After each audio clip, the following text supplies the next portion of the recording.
Hey everyone, welcome back to today's video. So today we have one of my first alternative history videos of President George W. Bush, or just Governor Bush at the time, versus President Bill Clinton. And this would be if Bill Clinton could run for a third term, and we all know that he couldn't have because he was term limited and the incumbent Vice President Al Gore ran. But I was considering doing a Gore-Clinton ticket because that one would definitely have changed the outcome of the election. But I'm just thinking out of the box here with Clinton running for a third term against Bush, who was the 2000 nominee. So this is the 2000 general election, something a little different. Nothing really current, and I wanted to see how the two would match up against each other. So as I usually start off with the Western Coast, solid Democratic states. Solid Republican states. There are not that many that would be considered solid now. Nebraska, Kansas, Oklahoma, Texas. Texas is a little bit iffy about that one, but because Bush is from that state, I think it would be considered a solid red state at the time. Up across here, across Abraham Lincoln, not going to be a toss-up. Mississippi, Alabama wouldn't be a toss-up. South Carolina, I'm just going to fill that one in red. North Carolina and Virginia, those would not be competitive. It took a while for them to become competitive and lose their Republican identity. West Virginia would be safe blue. West Virginia would be safe blue. Arkansas would be safe blue. Indiana would be safe red. Illinois would be safe blue. Pretty much the Rust Belt would be safe blue, along with the Northeast. Did I just click DC? I don't know how I clicked DC, because usually you can't. New Hampshire, I'm not going to go to just yet. Maine would be safe blue, and Utah would be safe red. But yeah, so this is the current electoral map. I'm pretty sure you've assumed how this ends already, just based off the safe states. Bill Clinton gets reelected, and that's for a number of reasons. Although that scandal came out, more people thought he was unqualified. More people thought that he should be out of the presidency before the Monica Lewinsky scandal than after. The Monica Lewinsky scandal actually helped him in terms of popularity, and it just made it look as if she was the one going against her. Soon after soon after he was no longer president, though, maybe 4 years later in 2004, when there was speculation about a Clinton run in 2008, he started getting attacked a lot more. The country sort of went away from him, people that previously supported him, but this is the year 2000. He still had that strong foundation with him, and Al Gore would be on his ticket for this time around. So going all the way over to New Mexico, that would be the first state that I would call for Bill Clinton.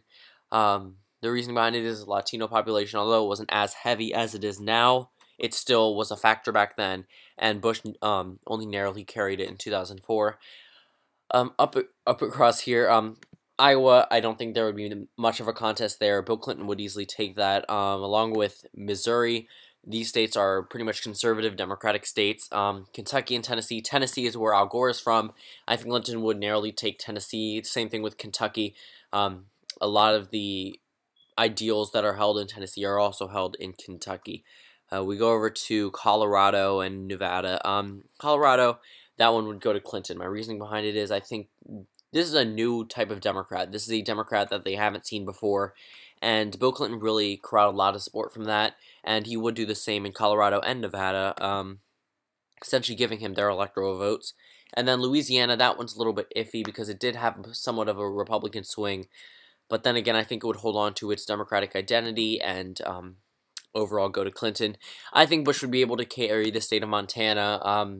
Clinton narrowly carried it. I don't think he would be able to do it again because of the fact that it was trending more Republican in this election year. Same thing with Arizona. Although there's a Latino population there, I think that Clinton would lose the state narrowly. I think Bush would be able to hold on to those, coming from a state like Texas, and really getting those voters out, solidifying his conservative base, although he lost a lot of that conservative base to Bill Clinton. Georgia would also, I think, would go red. The reasoning behind it is I think that they only voted for Clinton once narrowly, and I don't see it happening again. Georgia is not that type of state to vote for a Democrat twice in a row unless it's someone like Jimmy Carter or another Democrat. But this is a different type of Democrat. Only only went for Clinton because there was the party split. But overall, I think he would lose the state of Georgia. Along with the state of Florida, I think that one he would also lose because Bush has a lot of ties in the state of Florida, and I think definitely could help him in that state. In New Hampshire, though, I think the Democrats would hold on to New Hampshire. The reasoning behind it is it had turned to the Democratic side, and it would hold on to that identity. Only flipping once since 1992, and that was in the 2000 general election. And same thing with Ohio. It's gone with the victor in past election years, and overall the state of Ohio would likely go to Bill Clinton again. So this is the final electoral map: 184 for President Bush or George Bush, and 354 electoral votes for President Bill Clinton, effectively re-electing him. And this is the final electoral map, and if Bill Clinton wins the third term. And thank you guys for watching this video. I know it's a little bit something different. Comment if you want to see these more and comment suggestions, but for this week, I'm probably going to go back to the 2020 election predictions and election nights. But overall, this was very fun to make, and yeah, so thank you guys for watching this video, and I'll see you all tomorrow.